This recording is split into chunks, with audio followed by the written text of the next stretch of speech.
Hey gang, it's Rob with Japan Made Games. I'm going to teach you how to play the Tanto Cuore series. Tanto Cuore is a deck building card game with maids. Your goal is to be the best at managing your maids and earn more victory points than your opponents. I've chosen Tanto Cuore Romantic Vacation as it's my favorite, but this video will teach you the basics of playing any Tanto Cuore game. To begin, turn to the Setup and Terminology page. It's page 2 in the Romantic Vacation rulebook. As you can see, I have already set up the town. I've chosen the default setup in the book, but you can set it up any way you want after your first game. That's what's great about Tanto. The only thing that you need to have in every game is 3 love piles, a Beatrice pile, a Sophia pile, and 10 general maid piles. Also leave 4 slots open for Reminisce cards. Right around there. We'll get to that later.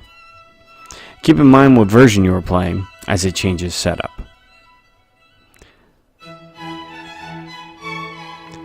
Cards in Tanto Cuore always have a title, card name, employee cost, victory points, draw, love, serving, employment, ability, and flavor text.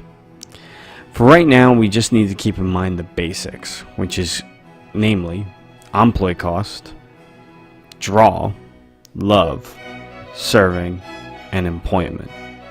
We'll be able to get to the rest later, but in order to get started with Tanto, these are the only things that you need to know right off the bat.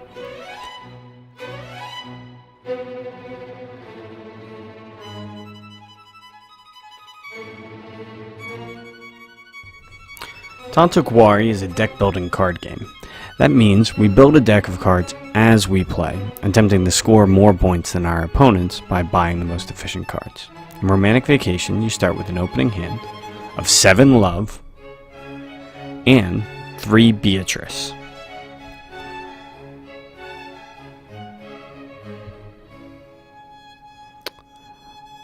I shuffle the deck, then begin the game by drawing 5 cards. Let us begin our first turn. In my opening hand of 5 cards, I have drawn 4 one love cards and 1 Beatrice. Now, I will use love to employ maids to work at my mansion. I can right now employ any maid that costs 4 love or less. Keep in mind, you only start each turn with 1 employ. I am going to buy 1 margarita from the town, losing my 1 love left over. It doesn't transfer over to the next turn. The margarita will then go from the town into my discard pile, as she has been purchased and cannot be used this turn. Let's take a look at Beatrice, however, since she's the last card remaining in my hand. She doesn't look like she does a whole lot, and she has something called the chambermaid effect on her card. But let's not worry about her right now and just realize that she's useless in our hand in the early game. So, once again, that means that all of our love goes into the discard next to our deck, face up, as well as our Beatrice that we didn't use and our new maid. Now, I draw 5 new cards and my turn ends, going over to my opponent's turn.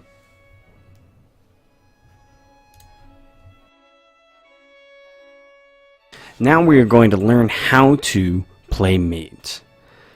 Every turn you have the opportunity to play at least 1 maid, as every turn you begin with 1 serving, which is the cost required to play a maid.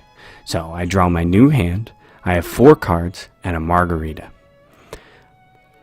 If I want to play margarita, all I have to do is use my first serving. It's generally considered appropriate just to play your first maid card that you want to play.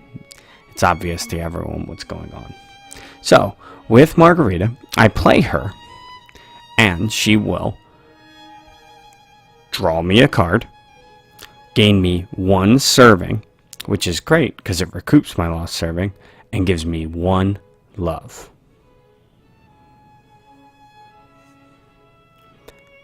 So first, I draw my card. And now I have 6 total love. 6 because I have 5 1 love cards, and I played Margarita this turn, which also gave me 1 love. So, with my 6 love, I am going to go to the town and purchase Chlorined C, who costs 6 love, gives me 2 victory points, and has other effects. So, all the cards that I purchased this turn and played go into my discard pile, and I draw 5 new cards. Remember, even if I didn't play a card, it still goes into my discard at the end of the turn. It's now time that we got back to Beatrice, the card that I said earlier not to worry about. But she's appeared in my hand again, and I think we need to do something about her. Beatrice is a chambermaid. We can tell because of her title and because she has a chamber effect. In order to get her out of our deck and into our chamber, we need to satisfy her chamber cost, which on her card is 2 servings and allows me to chamber Beatrice. So, with my 1 serving to start, I will play Margarita. I play Margarita, she draws me a card, gains me a love, gains me a serving, and reveals Chlorined C. Chlorined C has a cost of 1 serving as well. All maids do in Tanto Cuore. So, using the 1 serving I generated from Marguerite, I will play Chlorined C. Chlorined C draws me 1 card and gets me 2 servings. What those 2 servings are going to allow me to do is satisfy the chamber cost of Beatrice, allowing me to chamber her, score her victory points, and remove her from my deck so I don't have to draw her anymore. When a card is chambered, place it somewhere where it's not going to get mixed in with your hand or your discard pile or with another player's deck, and keep it off to the side for the rest of the game.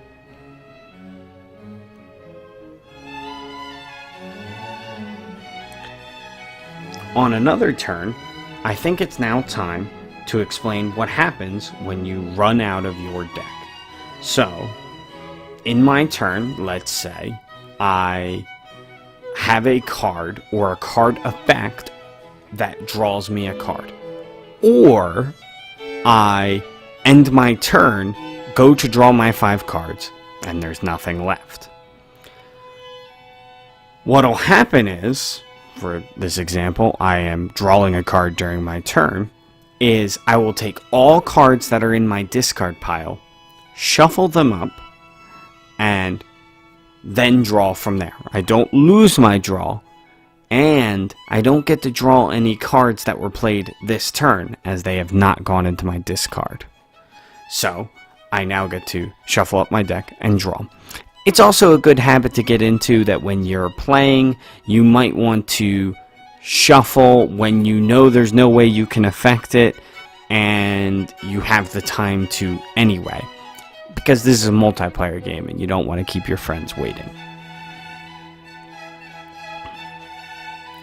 Now, let's talk about how the game ends. When 2 cardboard backers at the bottom of card piles are revealed, the game ends, and players will tally up their victory points.